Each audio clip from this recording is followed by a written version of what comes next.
fait quelque chose, une chose nouvelle. N'as-tu pas dit, je ferai quelque chose de nouveau, que lorsque même on vous en parlera, vous aurez du mal à y croire. Tu es le Dieu des paradoxes. Je leur fais quelque chose. Une chose dans ma vie, une chose dans la vie de ton fils, une chose dans la vie de ta fille, qui amènera notre entourage à se poser des questions. Nous nous souvenons, Seigneur Jésus, de cet aveugle, quand tu l'avais rencontré et que tu as fait quelque chose dans sa vie. Seigneur, la Bible dit, ceux qui l'avaient connu auparavant, lorsqu'ils l'ont regardé, lorsqu'ils l'ont vu, Seigneur, ils se sont mis à se poser des questions. Seigneur, il est dit, certains disaient, ce n'est pas lui. D'autres disaient, c'est quelqu'un qui lui ressemble.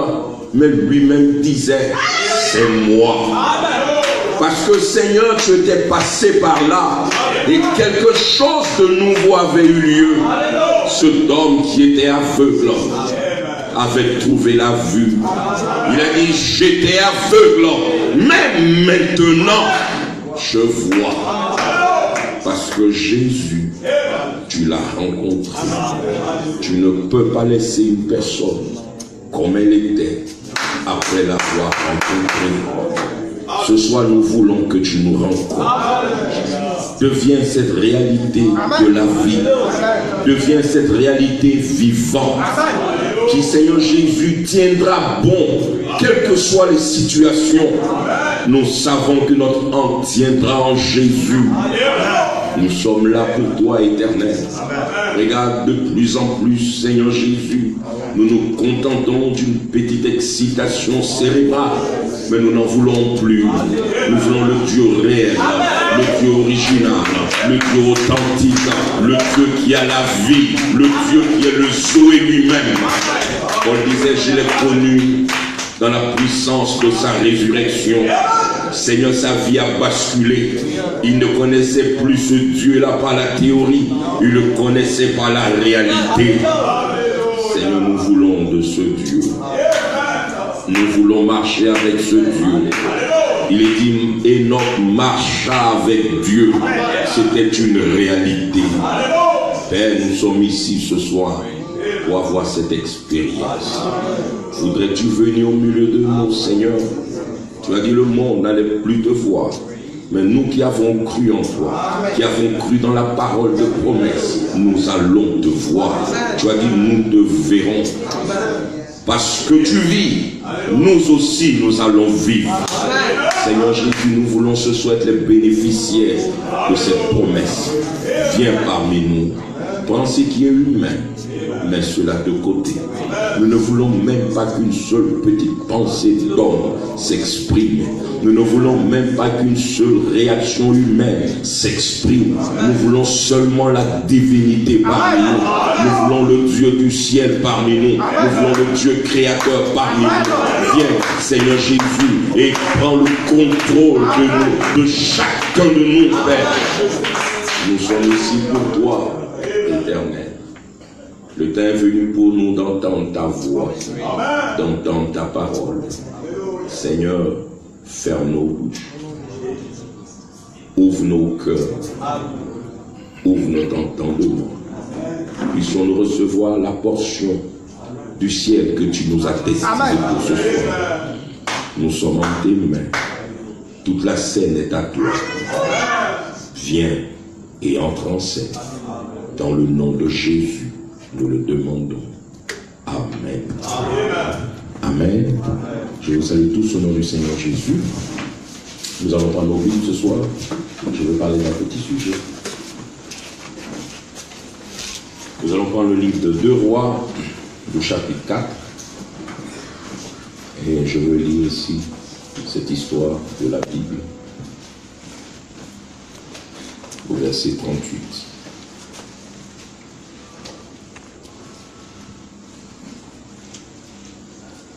2 Rois, chapitre 4, à partir du verset 38. Il est dit ceci. Élisée revint à Gilgal.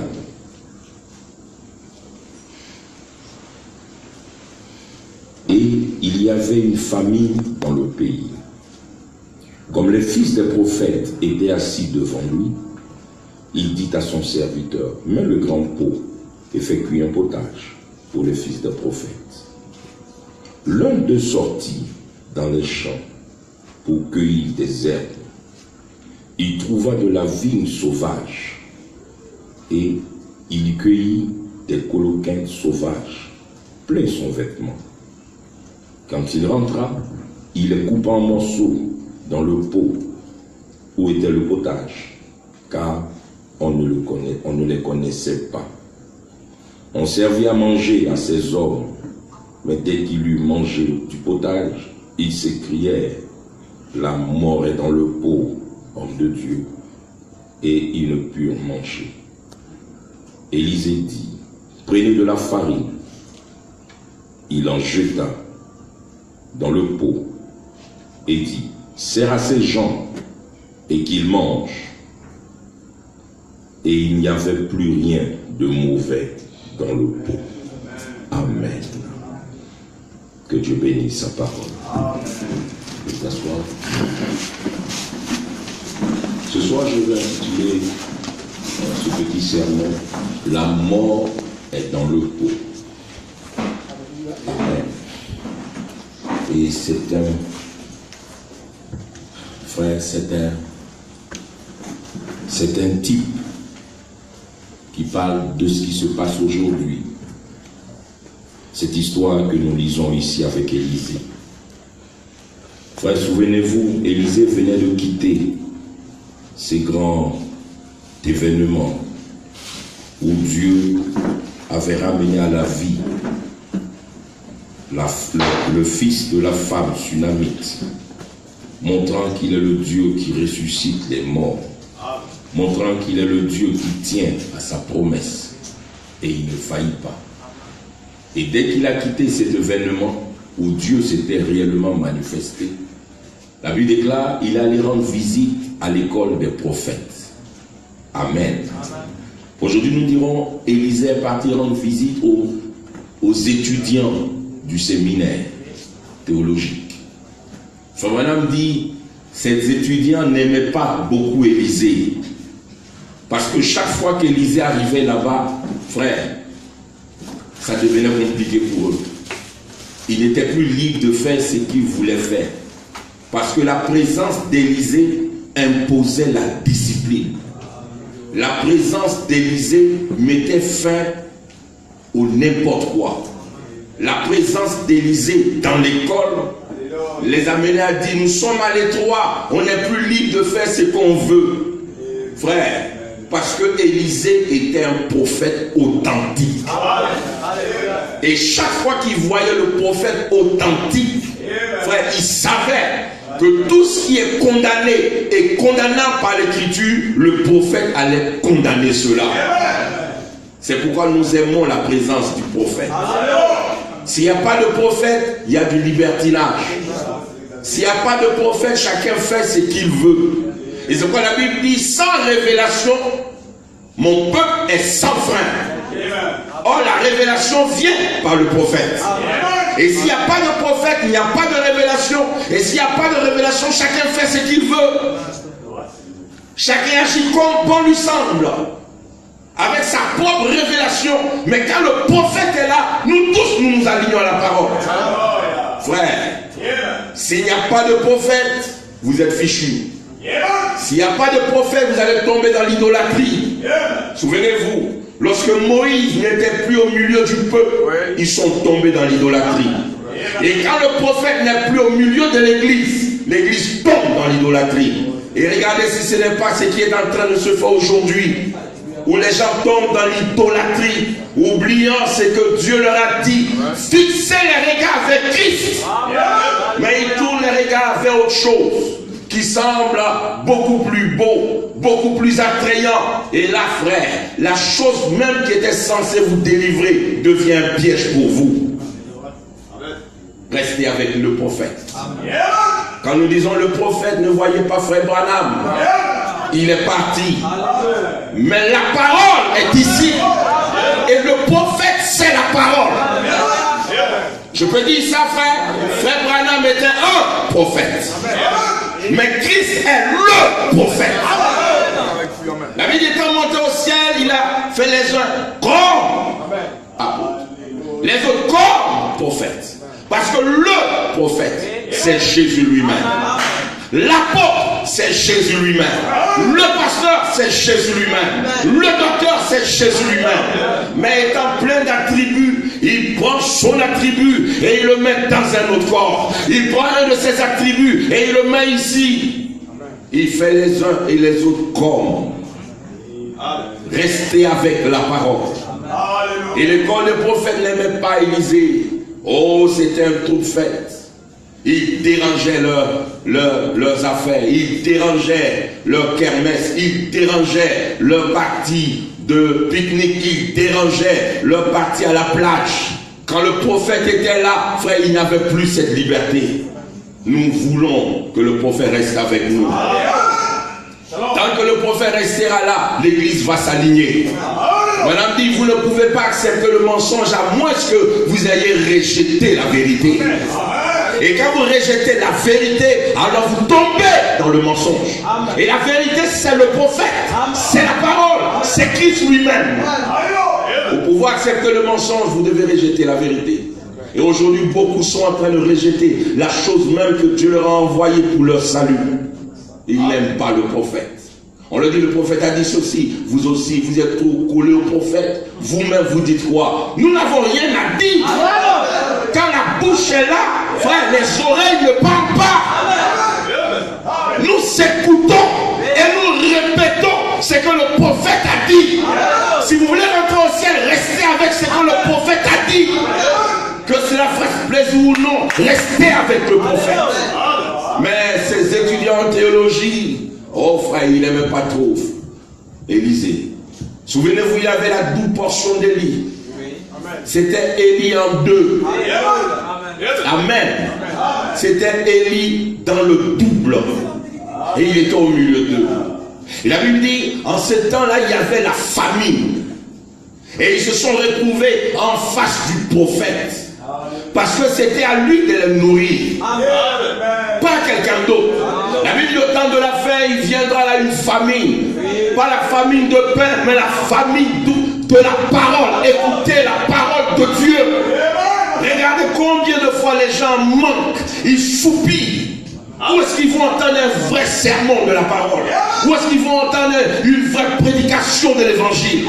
Oh, tout ce qu'on leur sait, frère, c'est juste là, vous allez être bénis, vous allez voyager, vous allez réussir dans vos affaires. Ça c'est bon, frère, mais ça ne suffit pas. L'homme ne vivra pas seulement de pain, mais de chaque parole qui sort de la bouche de Dieu. Et la bouche de Dieu, c'est le prophète.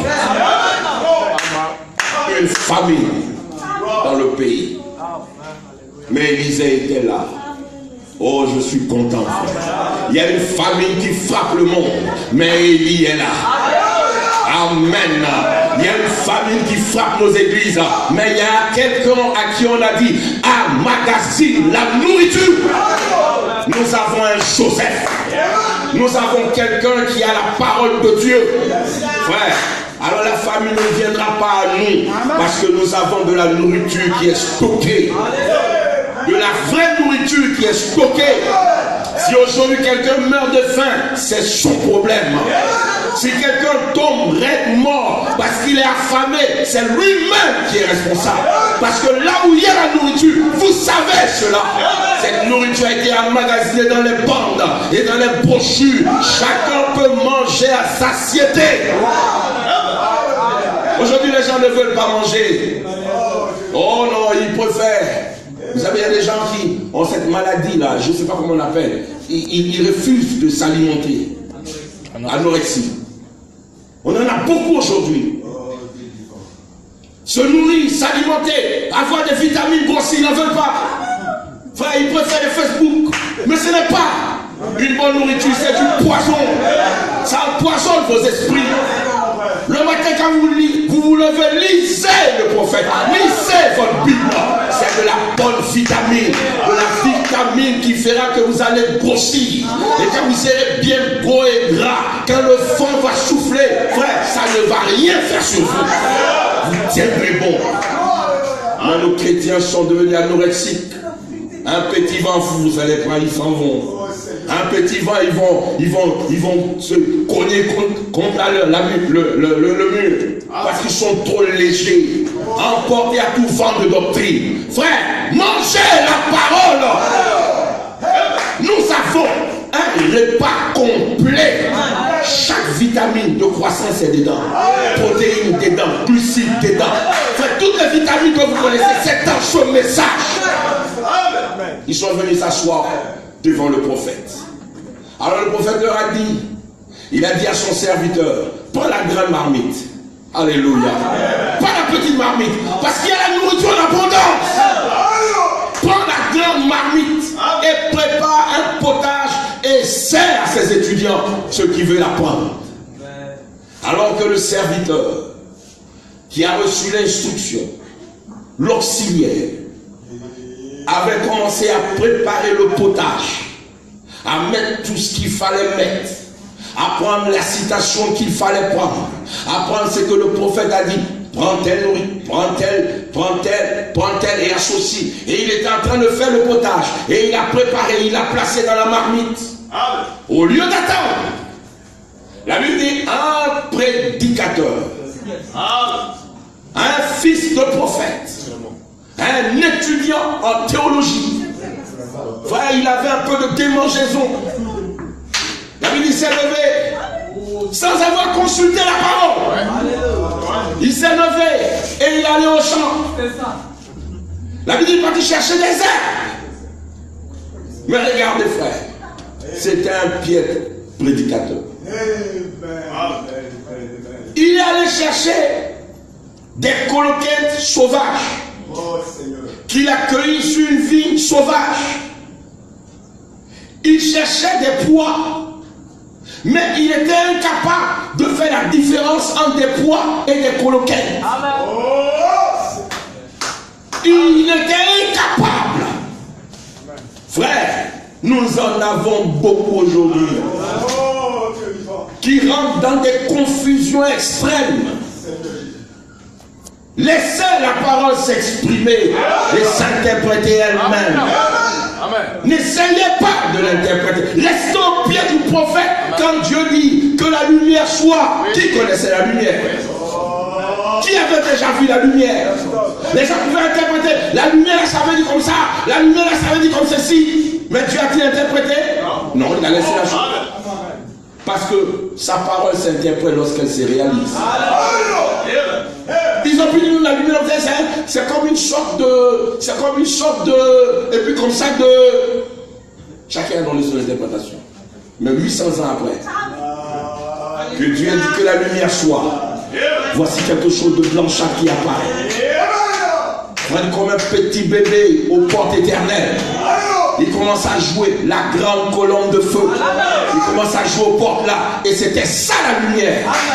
Et quand cette colonne de feu, le logos est apparu, toutes les interprétations de la lumière se sont tues. Et je vais vous dire, la parole de Dieu n'échoue jamais. Vous pouvez donner votre interprétation, mais un jour la parole s'accomplira et votre interprétation sera finie. Un pauvre prédicateur est capable de faire la différence dans les Écritures. Il est parti. La Bible déclare, il a pris des coloquettes sauvages. Oh, il en a ramassé plein son vêtement. Et il est revenu avec. La Bible dit, personne ne connaissait. Il s'est mis à découper, à préparer là une prédication. Frère, une prédication qui donne de l'indigestion. Des choses qui racontent. Si vous entendez, vous dites, être païen même c'est mieux. Vous savez, David, l'homme sur le cœur de Dieu. David, il avait 500 femmes. Et la Bible dit David représente Christ. Donc c'est Christ lui-même, dans son entité. Donc vous voyez, aujourd'hui c'est la même chose. Et puis il vient servir ça aux gens. La polygamie. Frère, parce qu'il n'est pas capable de faire la différence dans les Écritures. Entre l'ombre et la réalité. On ne peut pas marcher selon l'ombre. Quand vous voyez une ombre, vous avez une certaine interprétation de la chose. Vous dites ça doit être, ça doit être. Mais une fois que la chose apparaît à la lumière, mais ça doit être là, c'est fini. Quand le parfait viendra, et le parfait c'est le message du temps du soir, c'est Frère Branham. Quand il dit, je ne crois pas dans la polygamie, prends-toi et ta polygamie, jetez-vous dans la poubelle. Ça n'existe plus. Mais ils sont en train de, frère, ils découpent. Ils découpent. Et les autres fils des prophètes sont en train de le regarder.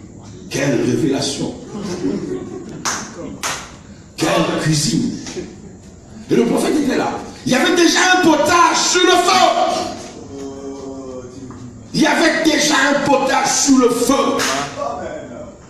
Le serviteur du prophète, frère, l'Éphésien qui a été fidèlement enseigné avait déjà mis le potage au feu.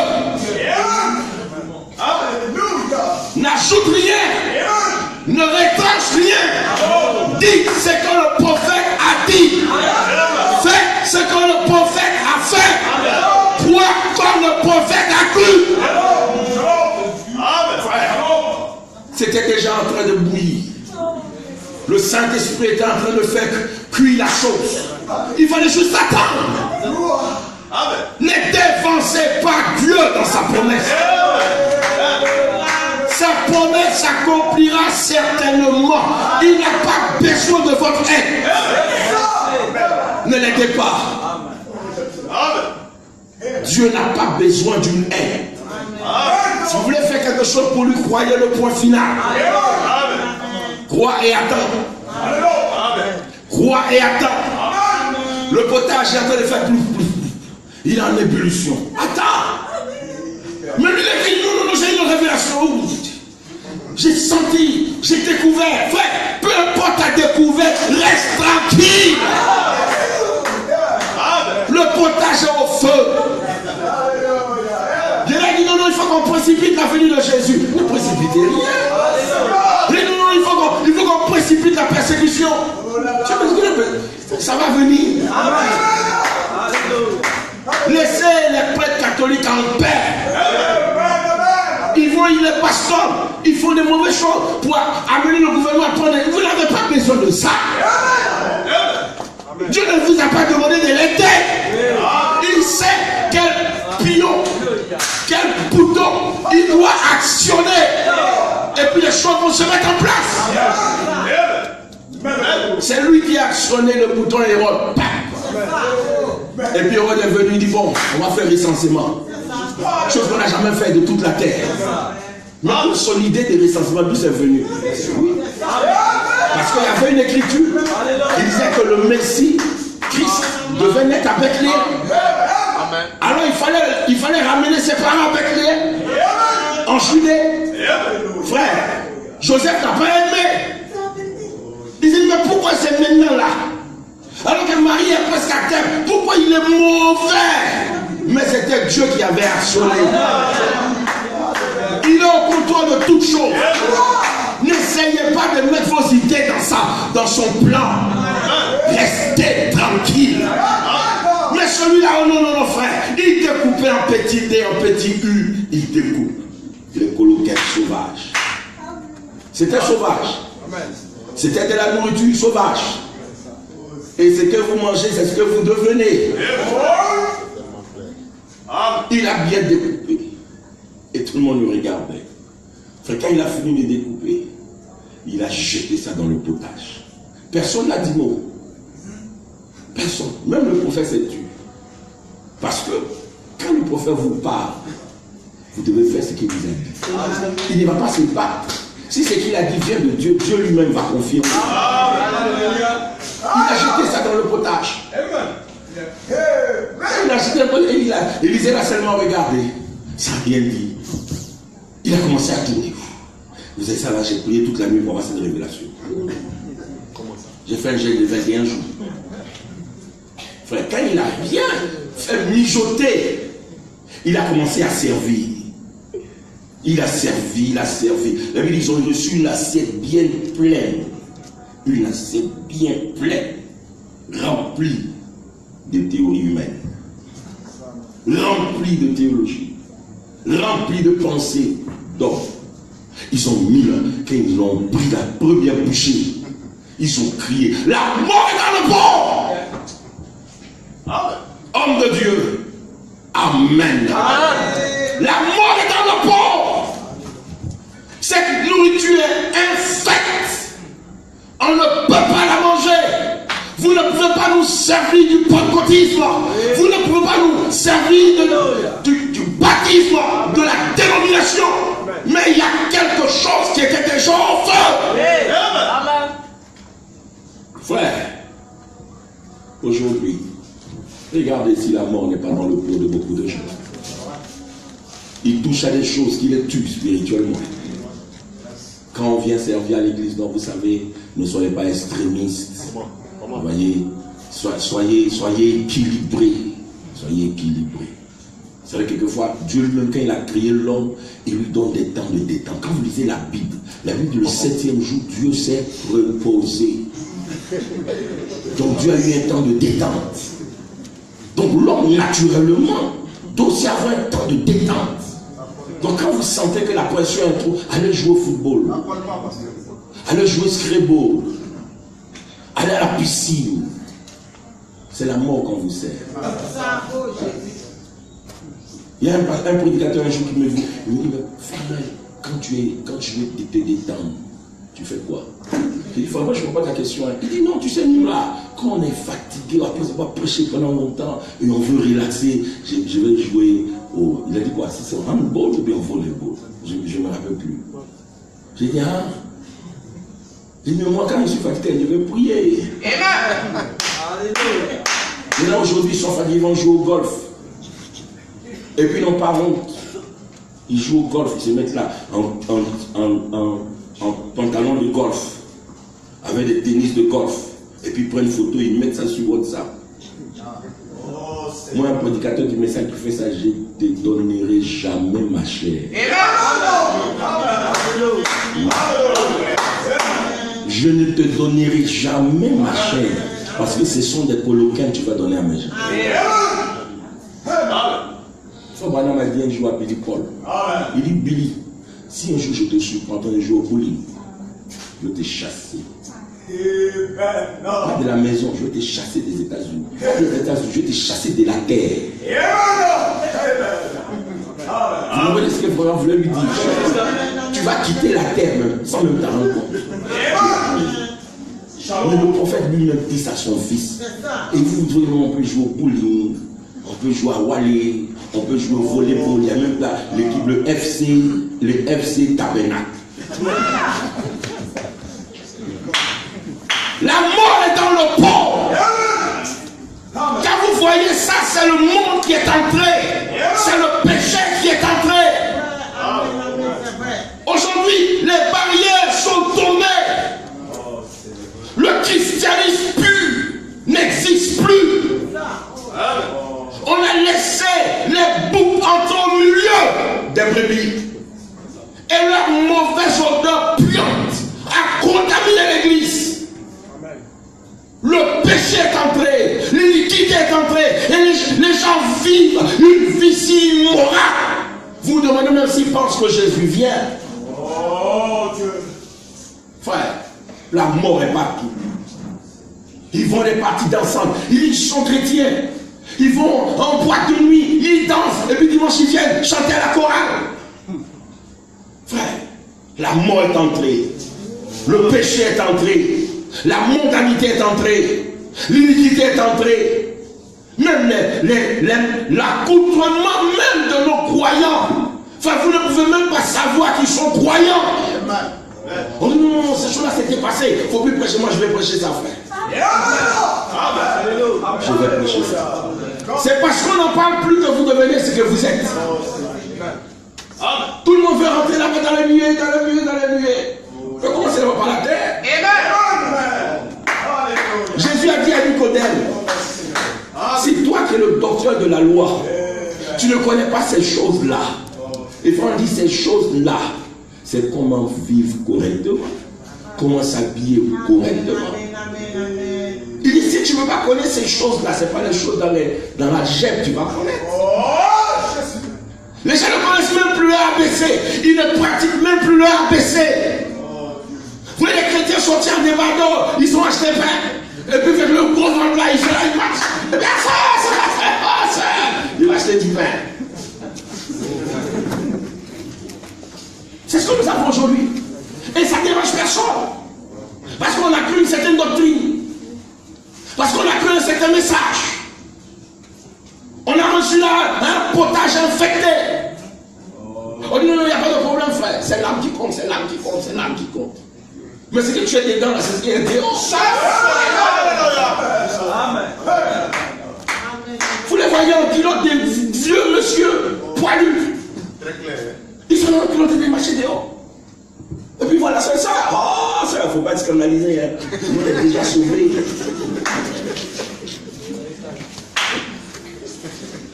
La mort est dans le pot.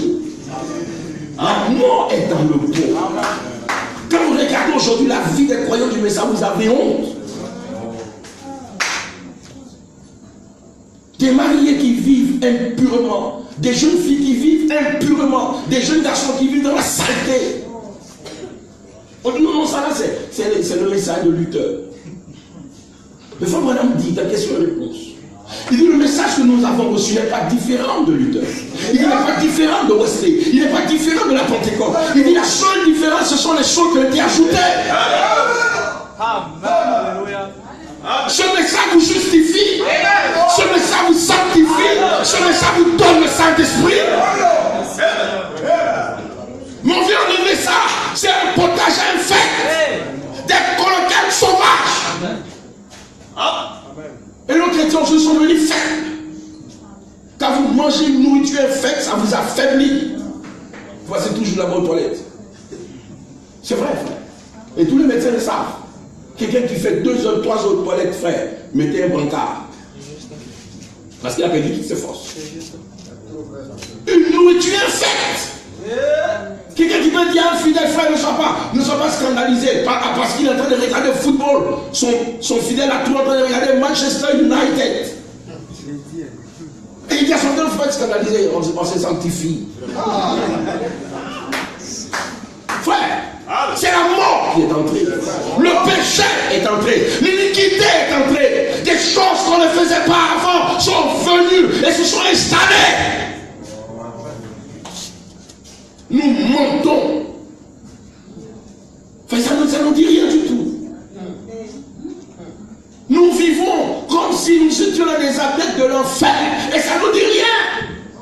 Parce que nous on croit le message. On croit faire banane. Alors c'est non, frère. Moi, c'est accepter le vivre. Nous, frère, on a développé une nourriture qui nous donne une vie si mauvaise. Et il y a toujours des gens pour justifier ça. Où est le mal? Vous exagérez. Laissez les gens vivre selon le temps. Frère, nous n'avons un seul temps. C'est le temps de la parole. Nous devons nous identifier à ce temps. La mort est dans le pot. Les boucs se sont infiltrés. Les gens s'opposent à la parole. On dit, mais ce n'est pas juste ce que tu fais. Il dit, non, moi je ne vois pas le mal. Enfin, tu ne peux pas voir le mal. Parce que tu es tellement dans le mal. La mort s'est infiltrée. Le péché s'est infiltré. L'iniquité s'est infiltrée. Parce que derrière la chair, nous avons des prédicateurs rétrogrades. Voilà. Incapables de dire la vérité aux gens. Il a aussi, je dis, il faut me quitter, mais qu'il s'en aille. Le Dieu qui t'a appelé te donnera des gens pour te croire. Aujourd'hui, c'est le nom d'une grande église, de beaucoup de fidèles. Mais ce n'est pas ça. Jésus cherche une épouse qui a du caractère, qui lui ressemble. Nous on fait des morts. Et des morts, encore plus de morts.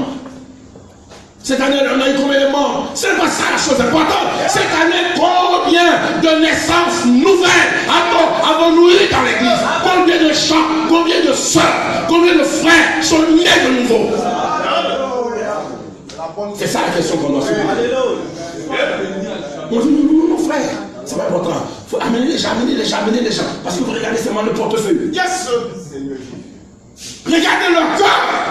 Comment ils évoluent spirituellement. Comment leur âme est changée. La mort est entrée. Frère, vous êtes devenu ce que vous êtes à cause d'un prédicateur ivrogne de théologie. Qui laisse tout passer. Il faut un pasteur cool à la chair. Oui, il ne faut pas quand même, faut pas parler des jeunes, il faut les laisser. Vous les voyez, ils ont des copains à l'école, ils ont des copines ici. Et puis ça ne dit rien. Non, ça ne dit rien. Mais s'il ne vient pas à l'église, mais laissez-le venir à l'église. Après il va changer. Mais comment il va changer? Si vous ne lui dites pas la vérité, comment il va changer? Dites-lui la vérité. Dites-lui que mentir là c'est mauvais. Dites-lui que chercher femme là quand tu n'es pas marié là. Je vais dire. Dites-lui que quand il est jeune et qu'il n'est pas encore marié, il ne doit pas toucher une femme. Dites à nos soeurs, ce temps que le monsieur n'a pas ôté le voile sacré de ton visage, il n'a pas le droit de te toucher. Si c'est ça la dénomination, je suis dénomination. Amen. Mais il y a un libertinage là dans nos églises. Nos jeunes, ils font ce qu'ils veulent. Nos frères, il faut les laisser, ils sont jeunes. Ça va être le temps. Ils vont grandir. Quand ils vont grandir? Ils ont dépassé 12 ans. Et frère, dès qu'ils ont eu 12 ans, tout ce qu'ils vont commettre comme péché est enregistré.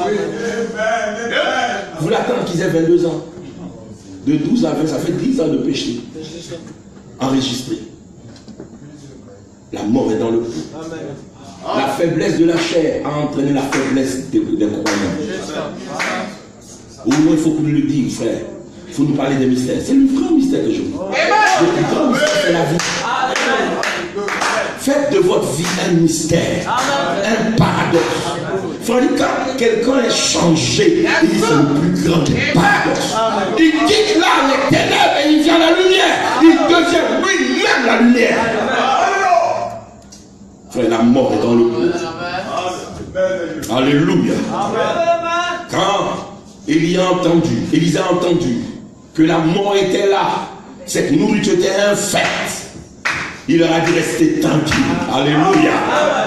Oh, c'est là où mon cœur se réjouit. Il y a toujours un espoir. Tant que le prophète est là, il a la solution. Il dit restez tranquille. Est-ce qu'on doit jeter? Non, ne jetez pas tout, ne jetez pas. Laissez-le mettre otage. Mais prenez la farine. Envoyez une poignée de farine. Et jetez la poignée de farine. Jetez la farine dans le pot. À qui a-t-il dit cela? Il a dit ça à son serviteur. Il dit prends la farine. Il dit d'où venait cette farine? Il dit c'était l'offrande de la farine. Et cette offrande, lorsque les gens venaient avec cette offrande, on prenait chaque grain de blé. Frère, il fallait le faire passer à la meule. Et on le crasait, on le broyait, à tel point que chaque grain était identique à l'autre. C'était la même table. Il n'y avait pas de grumeaux là-dedans. C'était une farine parfaite. Et frère dit, ça typifiait Christ, le fond de la farine. Amen. Le même hier, aujourd'hui et éternellement.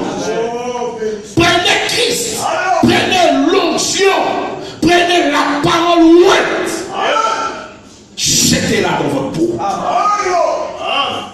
Jetez la farine dans le pot. Quand vous jetez la farine dans le pot, frère, quand le serviteur a pris, comme c'est que je suis en train de prendre ce soir, jetons la farine dans vos cœurs. Amen. Quand la farine est tombée dans le pot, le serviteur a mélangé. Il a mélangé, frère. Qu'est-ce qui s'est passé? La mort qui était dans le pot a rencontré la farine. C'était la farine qui faisait la différence. Christ fais la différence encore ce soir. Peu importe l'état où tu es, laisse seulement Christ entrer. Peu importe ta condition, laisse seulement la parole entrer. Car la farine, Christ, la vie, a rencontré la mort. La farine a changé la mort. Frère, la mort est devenue la vie. La mort est devenue la vie. Et quand Christ est jeté dans un corps, le péché est changé en justice. Paul disait, je veux faire le bien, mais en moi, il y a le péché qui est dit. Et je fais ce que je ne veux pas faire. Mais c'était un vase rempli de coloquins sauvages. Tout ce qu'il avait appris dans son école théologique ne pouvait même pas l'aider à vivre. Parce qu'avec toute sa théologie, il a tué Étienne. Avec toute sa théologie, il a persécuté des êtres humains. C'était ce que sa théologie lui disait. Mais quand Christ, alléluia, ce jour-là sur le chemin de Damas, a rencontré ce potage infect, il a dit, Saul, pourquoi tu me persécutes? Il dit, qui es-tu, Seigneur? Je suis le fan de farine. Je suis Jésus. Amen. Frère, Paul est tombé. Il est tombé à terre. Il commençait à se rouler à terre parce que tu viens de la poussière. Quel est ton orgueil? C'est là ta finalité. Dans la poussière, il s'est traîné comme un enfant aveugle. Alors Dieu lui dit, va voir Anania. Il te dira ce que tu dois faire. Amen. Il y a toujours quelqu'un qui doit vous dire ce que vous devez faire. Amen. Vous ne pouvez pas devenir ce que vous êtes par vous-même.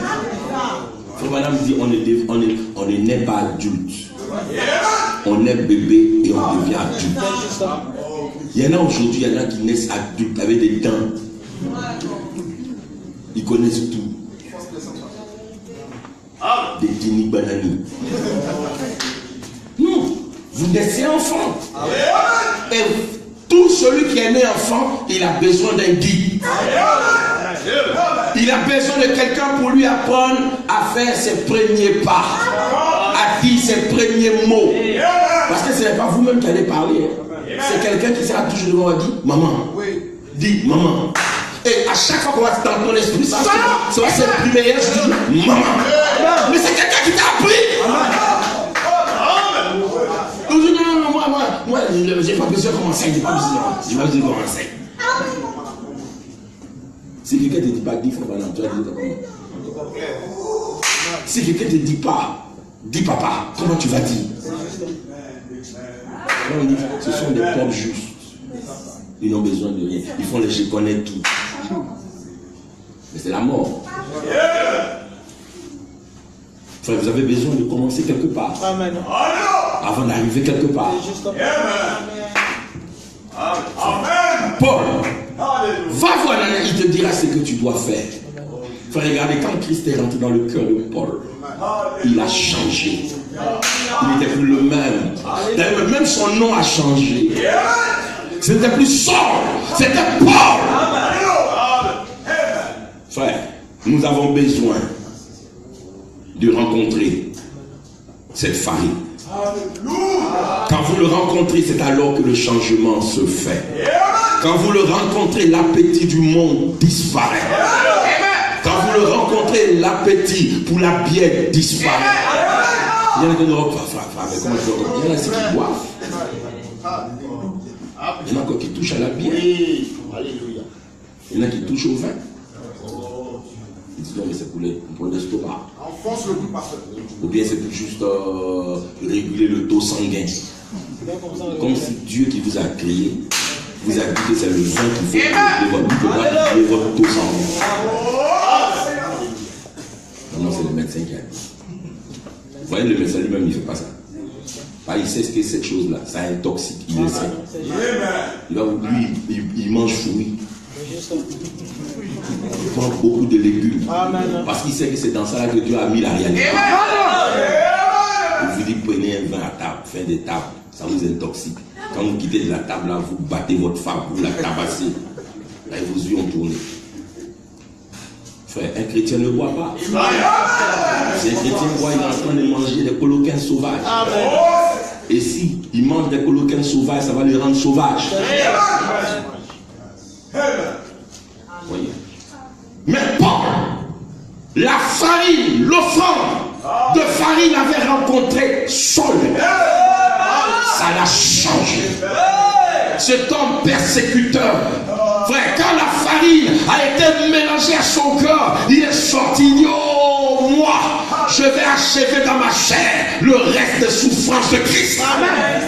Regardez ce que ça produit en lui. Il dit, parce que j'ai tué Étienne, je vais ajouter quelque chose à mon christianisme. Je décide de ne pas me marier, afin de me consacrer seulement à l'œuvre de Dieu. Il avait le droit. Paul n'était pas eunuque de naissance. Non. Paul n'était pas eunuque de naissance. Il est devenu eunuque. Il a choisi d'être eunuque. Il dit à cause de la révélation. Si je me marie, je veux pas le temps de vous enseigner la parole de Dieu. Si je me marie, je veux pas le temps de voyager. Or, comme je veux aller vers vous, j'ai refusé de me marier. C'est l'offrande de farine qui crée ce sacrifice dans un cœur.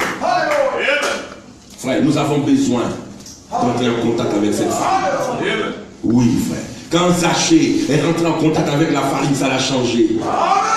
Un cœur cupide. Frère, mais ces jours-là, l'offrande de farine était là. Il dit, descends, Zachée. Je dois être mêlé à ta vie. Alléluia. Frère, voilà la chose qui nous manque. Jésus ne s'est pas mêlé à notre vie. La parole ne s'est pas mêlée à notre vie.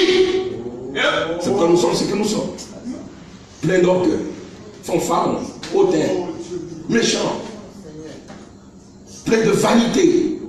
Parce que la parole, la farine, n'a pas encore été mêlée à nos vies. Frère, quand ces jours-là, dans le cœur de Zachée, la farine a commencé à mélanger. Mélanger. Frère, mélanger. Jésus était assis. Personne ne savait ce qui se passait. Mais à l'intérieur, dans le cœur de Zachée, quelque chose était en train de se faire. Et c'est ça la conversion. Il se lève et dit, Seigneur, moi, Zachée, si j'ai pris 5 000 à quelqu'un, je vais donner 10 fois plus. Si c'est 50 000, je vais lui donner 10 fois plus. Jésus le regarde. Il dit aujourd'hui, la farine, le salut est entré dans cette maison. Et quand le salut rentre quelque part, il y a un changement. Vous ne pouvez pas dire que Jésus vous a visité, vous êtes les mêmes. C'est pas possible. Frère, jetons un peu de farine, Christ, dans nos cœurs. Nous n'avons pas besoin d'aller à l'école sémite. Non, prenez seulement Jésus, l'offrande de farine. Souvenez-vous, c'est cette offrande qui a de conserver la vie à cette veuve. L'offrande de la farine, Christ conserve la vie. Frère, cet ancien évangile, il fera que tu vas aimer ton ennemi. Cet ancien évangile, il fera que tu vas pardonner à ceux qui t'ont fait du mal. Cet ancien évangile, ça change les cœurs. Donnez-moi l'ancien évangile. Donnez-moi l'évangile que Paul a prêché. Donnez-moi l'évangile que les croyants ont reçu et qui a fait de ce qu'ils ont été. Ne me parlez pas des choses nouvelles. Il y en a trop qui circulent dans le pays. Parlez-moi du vieil évangile. L'évangile à l'ancienne. Oui, cet évangile te change. Cet évangile change tes appétits. Frère, tu marches là. Avant, tu ne pouvais pas. Voilà une bouteille d'alcool sans t'arrêter. Aujourd'hui, tu vois ça qui brûle. Les gens qui sont autour. Le Seigneur sauve l'air. On a besoin du vieil évangile. Pas de nouveautés. Parlez-moi de cet ancien évangile. Marie de Magdala a rencontré cet évangile. Ça l'a changé. Il y avait 7 démons dangereux en elle. Mais quand on a pris l'offrande, On l'a jeté en elle. Ça l'a changé. Le fou de Gadara a rencontré le femme de farine. Frère, dans son pot, il y avait la mort, il y avait la folie, il y avait la possession démoniaque. Il n'était plus maître de lui-même. Il était devenu violent. Frère, si tu es violent ce soir, il y a encore ce Jésus. La même farine, la même parole, prêchée sur les mêmes bases. Elle va produire les mêmes résultats. Et puis on ne pouvait pas le lier. Ces démons l'ont pris, ils l'ont envoyé au cimetière. Frère, dans son bon sens, il n'allait jamais aller vivre au cimetière. Mais il était possédé. Et quand quelqu'un est possédé, il n'est pas dans son bon sens. Vous pensez que nos jeunes filles qui s'habillent comme ça, elles sont normales? Non. C'est un cas de possession. C'est un cas de possession. Et un cas de possession sévère. C'est sévère parce qu'elles ne savent même pas qu'elles sont possédées. Quand quelqu'un est possédé, il va dire, je suis possédé. En tout cas, vous pouvez faire quelque chose pour l'aider. Mais quelqu'un qui ne sait même pas qu'il est possédé. C'est qu'on ne dit pas plus aveu que quelqu'un ne veut pas voir. Tu t'habilles comme ça. Fond à gauche, à droite, devant. Tu portes habit, tout ici là c'est ouvert. Et puis tu masses à tes plaques. Et puis là tu te sens bien. Tu es possédé. C'est un démon. Le fou de Gadara, il s'est mis nu. Pourquoi? Il était possédé. Quand il a retrouvé son bon sens, il a dit donnez-moi habit. Mais quand le démon le possédait là, il marche comme ça dans le lit. Et puis regarde toi, si tu le regardes, tu as des problèmes. Donc quand les gens le voyaient, ils tournaient les regards. Ils ne restaient même pas là, chacun se cherchait en même temps. Il était possédé. Mais l'offrande de farine. Frère, avec traversé, il arrive. Était dans la barque. Il fallait qu'on jette cette offrande dans ce pot pourri. Ce pot possédé, on devait jeter l'offrande de farine qui suit même. Frère, oh, ces démons sentis l'odeur de la farine approchant. Ils sont venus là sur les rives. Ils ont vu Jésus qui débarquait. Ils ont dit, oh, fils de Dieu, qu'est-ce que tu viens faire ici? C'est même des mots en train de crier. Pourquoi, pasteur, mais tu dis ça? Il faut que je le dise. Les démons de télévision, les démons de Marimar, je les chasse. Les démons d'internet pendant 2 heures, 3 heures, 4 heures de la nuit. Je les chasse ce soir.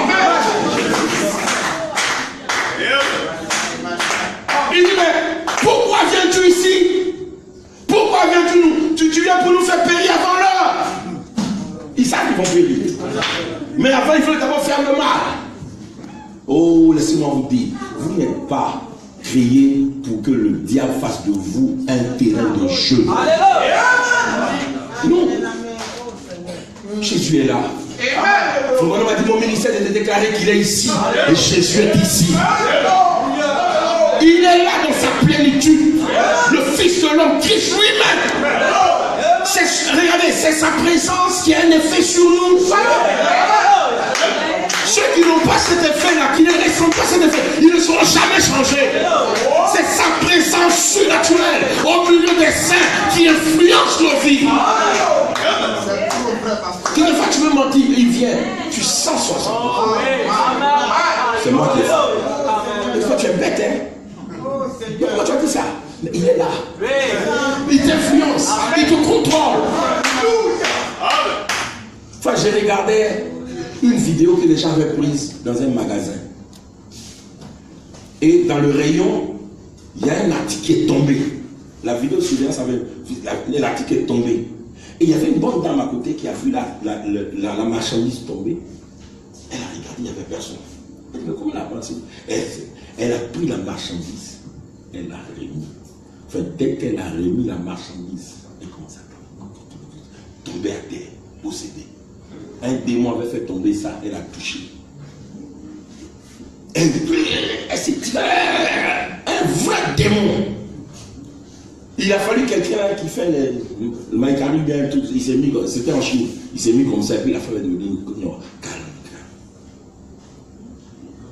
Enfin, ça veut dire que la présence de cet esprit-là a eu une influence sur elle.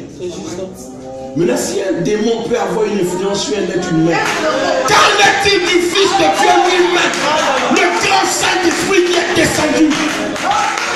Ça fait quelque chose quand nous sommes rassemblés et qu'il est ici et qu'il n'a pas d'influence sur vous, c'est dangereux.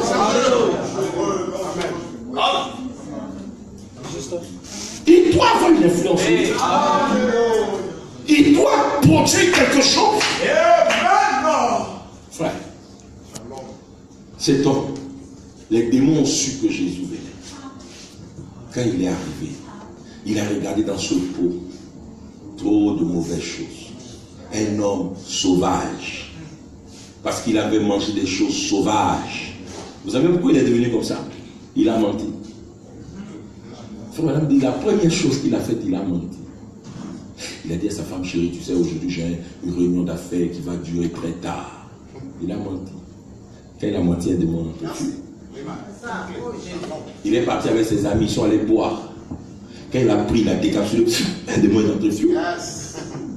Et chaque fois qu'il faisait quelque chose de mal, un démon entrait. Arrivé à un certain moment, il y avait trop de démons. Il ne pouvait plus rien faire. Il veut parler, c'est un démon, tais-toi, c'est moi, il parle. Il veut lui demander, tais-toi, c'est moi, je fais. Il est devenu esclave. Mais ces jours-là, ce soir-là, ce 9 mars-là, alléluia, ce soir-là, Jésus a pris bas. Eux le reconnaissent. Et les fils de Dieu aussi le reconnaissent. Jésus lui a dit, sortez de lui. Ils ont dit, Seigneur, ne nous renvoie pas, laisse ton vent entendre pour se dire, allez-y, allez-y. Ils sont entrés. L'homme a retrouvé son bon sens. L'offrande de farine est ici encore ce soir. Ce même Jésus, si vous prenez le message que Dieu vous a envoyé, c'est un message confirmé. Savez-vous que dans ce message, il y a la délivrance. On n'a pas besoin de prier sur vous, de cracher sur vous. Non, la parole, c'est dans elle est prêchée. Elle chasse les mauvais esprits. La parole, quand elle est prêchée, elle guérit les malades. Ce soir, ce même Jésus, l'offrande de farine. Est-ce que cette farine représentait? Cette farine était utilisée dans l'offrande de farine, laquelle était un sacrifice. Elle provenait de l'offrande de farine. Et elle parlait de Christ. Elle était moulue en petits grains. On devait moudre chaque grain de la même manière, montrant que moudre la farine dans le sac montrait que Jésus-Christ était le même hier, aujourd'hui et éternellement. Et si Christ en ce jour-là a pu apporter la vie dans un gâchis toxique, ce sera la même chose aujourd'hui. Mettez Christ dans un gâchis de doctrine toxique. Il apportera la vie, la guérison divine et la résurrection et la puissance et le Saint-Esprit comme c'était au commencement. Le prophète dit Amen. Ce dont nous avons besoin aujourd'hui, c'est de mettre Christ dans l'église et s'éloigner de ce tas de ces docteurs en théologie au long nez. Alléluia. Pensez-vous que je suis fou? Peut-être que je le suis, mais laissez-moi tranquille avec ma folie. Alléluia. Je me sens bien en étant fou. Laissez-moi donc tout simplement tranquille. Laissez-moi me déchaîner et trouver la chose. Je suis beaucoup plus heureux comme ceci. Très bien. Remarquez, la farine a fait la différence. Il a dit, ne jetez donc pas tout cela. Prenez tout simplement la même matière. cela vous donnera la vie. C'est ce que Christ fait. Lorsque vous vous rendez compte qu'il est le même hier, aujourd'hui, éternellement, cela change la mort en vie. Cela a changé la mort en vie pour ces gens ici présents qui ont été guéris du cancer. Cela a changé les ténèbres en lumière la semaine passée. Lorsque ces deux femmes aveugles ont été guéries, cela transforme chaque fois la mort en vie. Chaque fois que vous croyez et que vous prenez Christ en vous, vous découvrez que la mort se change en vie lorsque Christ entre. Amen. Croyez-vous cela de tout votre cœur? Si vous pouvez croire cela, Dieu vous récompensera pour cela. Alléluia. La mort en vie, parce que Christ a été jeté là-dedans. Que pensez-vous de cela? De cette force, frère? Croyez-vous? Il a été jeté dans la fosse. Oui, frère. Avec les disciples, les amis de Daniel, il a été jeté dans la fosse. Et chaque fois que Jésus est jeté quelque part, il y a un changement. Voulez-vous le recevoir alors que nous l'avons jeté ce soir? Y a-t-il quelqu'un qui veut dire, Seigneur, toi qui es la farine, l'offrande de farine, veux-tu entrer dans mon pot? La mort est entrée, le monde est entré, la négligence est entrée, la paresse est entrée, une langue vulgaire est entrée, de mauvaises pensées sont entrées. Mais Jésus, ne veux-tu pas entrer aussi? Si tu entres, cela va changer. Je ne serai plus le même. Ma manière de parler va changer. Ma manière de réagir va changer. Tout changera en moi. Parce que quand toi tu entres quelque part, tu changes tout le spectacle. Quelqu'un veut-il le recevoir? L'huile aux femmes de farine. Nous allons nous mettre debout, frère. Fais quelque chose dans ma vie. Ce soir, fais quelque chose. Frère Branham dit, ne jetez pas. Prenez seulement cette matière. Prenez seulement cette parole. Prenez seulement l'évangile à l'ancienne mode. Laissez tomber les nouvelles théories. Prenez l'évangile à l'ancienne. Ça a encore la vie pour changer. L'église a faim. Les fils et les filles de Dieu ont faim de la divinité. Ils ont faim de Dieu, de sa réalité. Pourquoi regarder une peinture de nourriture alors qu'il y en a ici suffisamment? Tout ce que tu as fait, c'est de prendre et de manger. Ingurgite la parole, ingurgite la parole. Ne cherche pas à savoir si tu la comprends ou pas. Ingurgite. Mange. C'est ce qui a été conseillé à Jean. Prends le livre de la main de l'ange et avale-le. On n'a même pas demandé à Jean de le mâcher. On dit avale-le. Avale le livre. Avale la parole. Avale Malachika et tu deviendras Malachika. Avale l'évangile et tu deviendras l'évangile. Avale Dieu et tu deviendras Dieu. Fais quelque chose dans ma vie. Fais quelque chose. Je ne veux pas rentrer chez moi tant que la poignée de farine Christ n'a pas été jetée dans mon cœur, jetée dans mon âme, jetée à l'intérieur de moi. Il faut qu'il soit jeté ce soir. Jésus. Y a-t-il quelqu'un qui veut s'ouvrir grandement? Dis, Seigneur, j'ai enlevé le couvercle, j'ai enlevé mon incrédulité, j'ai enlevé mes hésitations, j'ai enlevé mes doutes. Maintenant, Jésus, viens, viens. Aujourd'hui, les gens ne cherchent même plus le Saint-Esprit. Ils se nourrissent juste d'une pensée vieillotte, d'une théorie qu'on a élaborée. Nous n'en voulons pas, nous voulons le Saint-Esprit réel. Nous voulons le Saint-Esprit authentique. Nous voulons le Saint-Esprit de la Pentecôte. qui a changé Pierre, qui a changé Paul, qui a changé Céphas, qui a changé Jacques, qui a changé Luc, qui a changé Marie de Magdala, qui a changé, oh, qui continue de changer encore. C'est de lui que l'Église a besoin. C'est de cette farine-là qui a été broyée de la même façon. Chaque parole, chaque grain est pareil. Le message est pareil. S'il a produit ceci hier, il le produira aujourd'hui encore. Cette même parole, prêchée sur la même base, accompagnée par le même ange, produira les mêmes résultats.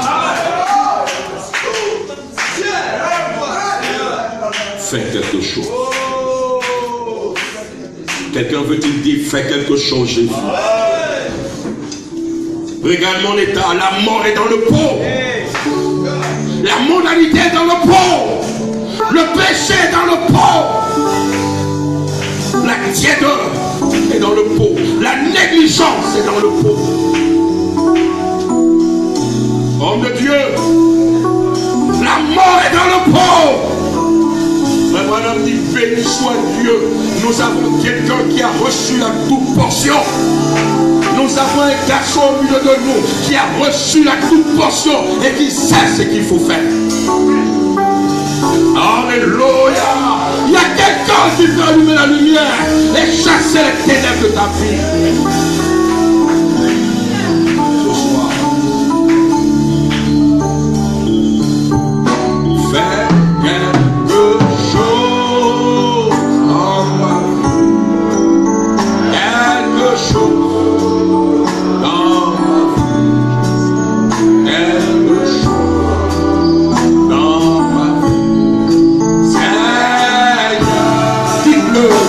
Seigneur, fais quelque chose dans ma vie. Dis-le de tes problèmes, frère. Fais quelque chose ce soir. La mort est dans le pot, la mort est dans mon âme, la mort, la tiédeur, la négligence, la paresse, l'impureté, les mauvaises pensées. Fais quelque chose, Jésus.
ce soir soit mêlé à ma vie, soit mêlé à mon cœur, soit mêlé à mon âme.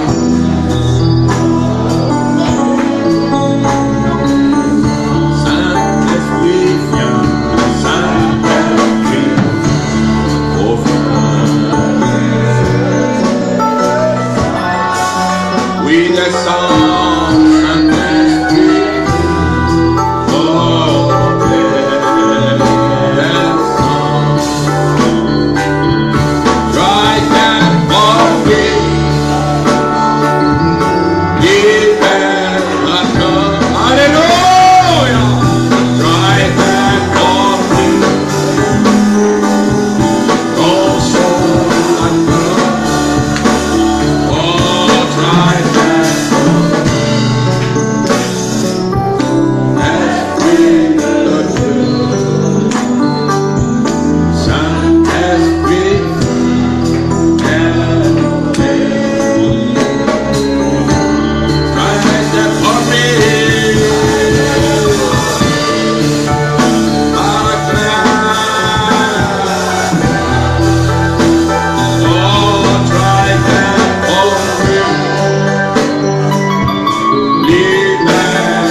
Nous servirons un Christ vivant à l'église.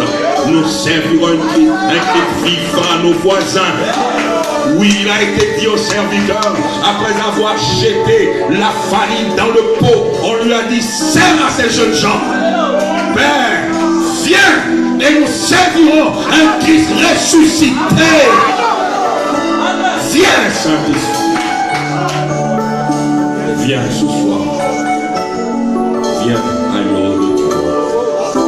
Viens, rocher frappé. Viens, toi le Dieu tout-puissant. Regarde ces mains qui se lèvent. Regarde ces mains qui se lèvent. Regarde ces cœurs qui soupirent. Jésus, le temps de la mort a pris fin. Maintenant, c'est à la vie de se manifester. La vie Zoé. La propre vie de Dieu.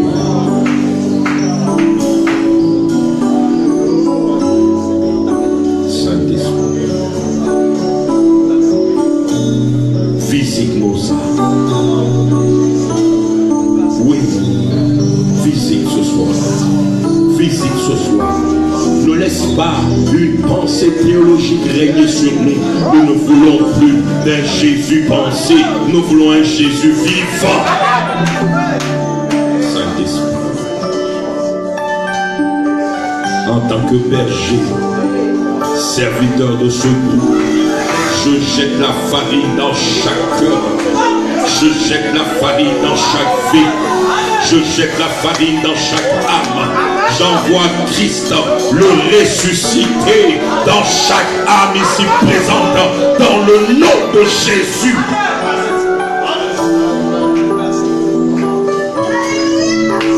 Saint-Esprit, brise les liens, change la mort en vie, change la mort en vie, change la faiblesse en force, change les je ne peux pas en je peux. Ce soir, Jésus, ce soir,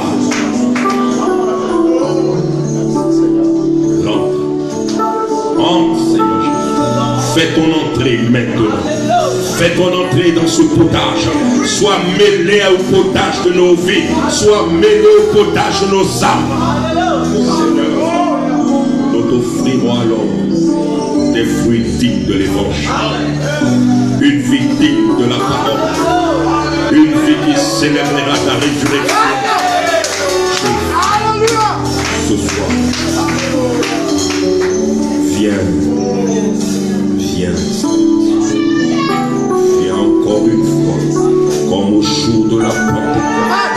Tu t'es mêlé à leur vie, toi l'offrande de la farine. Tu t'es mêlé à leur âme. Pierre a changé, Jacques a changé, Jean a changé, Luc a changé, Marie a changé. Seigneur, viens encore ce soir, toi qui es le même hier, aujourd'hui et éternellement. Viens Seigneur, mets-toi nos vies et je changerai. Ton église changera.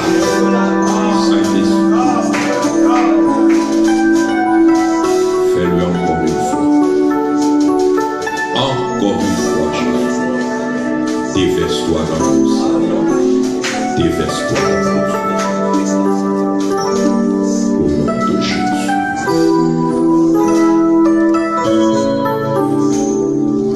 Déverse-toi. Père Céleste, regarde toutes ces mains qui se lèvent. Nous crions la mort est dans le pot. Seigneur, nos vies ne sont plus ce qu'elles étaient. Des coloquettes sauvages ont été mêlées à ça. Nous avons pris des choses qui n'ont des non-sens, des choses qui ne sont même pas connues de toi. Nous les avons mélangées à nos vies. Et la mort s'est installée. La tiédeur s'est installée. La lourdeur spirituelle s'est installée. La rancœur s'est installée. L'indifférence s'est installée. L'impatience s'est installée. L'intolérance s'est installée. Jésus, nous mourrons. Nous mourrons, Jésus. Nous mourrons. Seigneur, regarde. Regarde. Prends une partie de toi-même. Une partie de Dieu lui-même. Prends une partie, la portion de la parole qui nous concerne. Mets-la dans nos vies. Mets-la dans nos vies. Et fais le mélange. Toi, le concepteur de notre foi, fais le mélange. Seigneur Jésus, fais le mélange. Et nous allons être différents. Nous allons nous remettre à vivre encore. Seigneur Jésus, il a été dit au prophète, ces ossements desséchés peuvent-ils revivre? Et il dit, Seigneur, tu le sais. On lui a dit, prononce la parole. Jette la farine. Jette la parole dans leur cœur. Seigneur, lorsqu'il a prophétisé, quand la farine a été mêlée à ses os, un mouvement surnaturel s'est fait entendre. Seigneur Jésus, en ce temps de la fin, nous avons reçu un garçon qui a reçu la double portion et il peut allumer la lumière et ramener la vie à nos âmes. Et ce garçon, c'est la parole, c'est Christ le bélier, le mal qui donne la vie. Seigneur Jésus, unis-toi nous dans une union invisible ce soir. Unis-toi chaque frère, unis-toi chaque soeur, unis-toi à moi Jésus, et que la vie sauvée entre en nous dès ce soir. Que ces pensées vieillottes du monde, que ces saletés qui se sont infiltrées soient jetées dehors. Père Céleste, nous sommes en tes mains. Nous voulons te voir. Que le pot ne soit plus un pot de mort, mais un pot de vie. Un pot de vie. Change le pot de la mort. Change la vigne sauvage en une vigne qui donne la vie. Ce soir, nous nous remettons en tes mains, Jésus. Nous partons avec toi, Jésus. Tu ne peux pas marcher avec nous sans nous influencer. Que ta présence commence à nous influencer. Influencer nos paroles, nos pensées, nos réactions, nos sentiments. Et que nous soyons comme toi, développés. Merci pour ce moment passé dans ta présence. Sois avec chacun de nous. Que dans nos maisons, nous transportions avec nous suffisamment de farine. Comme ces lépreux ont fait, ils sont revenus avec de la nourriture. Ils ont dit, voici des preuves. Il y a la vie. On ne mourra pas. Il y a la vie. L'Éternel est descendu. Père, que nous puissions ramener Dieu dans nos maisons. Ramener ta présence dans nos maisons. Ramener Jésus dans nos maisons. Ramener l'ange de l'Alliance dans nos maisons. Exauce ma prière, Jésus. Alors que nous rentrons. Bénis chacun de nous. Bénis, Seigneur, notre retour. Au nom de Jésus, nous le demandons. À lui soit toute la gloire et la puissance. Tous les siècles, tous les siècles. Amen.